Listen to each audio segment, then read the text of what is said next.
Joining me now for more is journalist and author David Patrikarakos, who joins us from Dnipro in central Ukraine. Thank you so much, sir, for joining us here on the program today.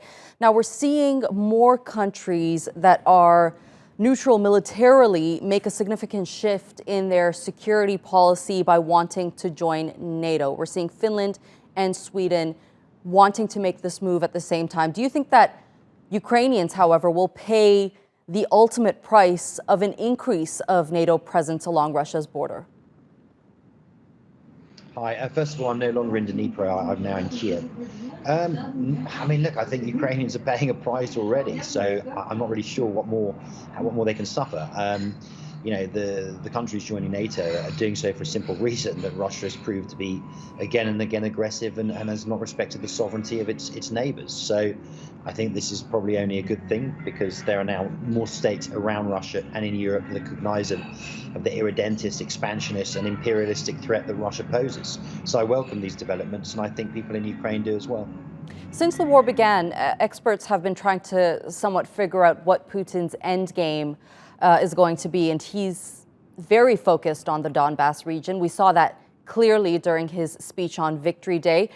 Do you think that the status of Donbass will determine how long this war might continue for? Look, it's interesting. So I was recently in Donbass. Now, first of all, we've got to say that the only reason he's now focused on Donbass is because he quite patently lost his attempts to take the whole of Ukraine. If you remember, this was going to be a war to denazify the country, to change the regime, and indeed to sort of take Kiev. They marched to Kiev, they tried to take it, they lost, they retreated. Now it's a war about, apparently, the Donbass. Now, I was just in the Donbass on the front lines with the Ukrainian soldiers in indeed a hidden base. So close was it to the Russian guns. Now, the Ukrainian soldiers are highly motivated. They believe they're winning the war. They understand the challenges. The south now, southeast. Russia has more or less got that land bridge down from Russia through to Mariupol and through Kherson and into Crimea. Kharkiv now is obviously where I was also recently, very, very critical, because through Kharkiv you can control the east. Now, the fighting is hard in Donbass. The Ukrainians were fighting over Bizne, near where I was, and they seem to have taken back the city. Right. So I think Putin's recalibrated goals are about the east, so he can come away with some sort of win, but it's still very much up in the air. The fighting is still very hard. So you're saying Putin lost his attempt to take the whole of Ukraine. What did he miscalculate here before going into attacking Ukraine?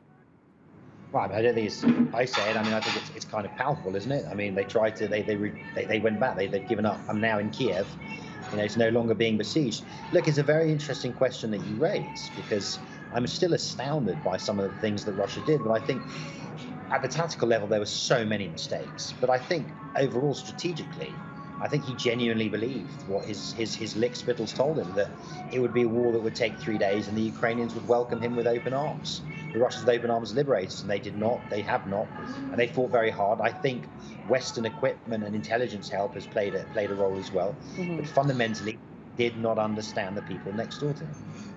All right, journalist and author David Patrikarakos, thank you so much for joining us here on the NewsHour.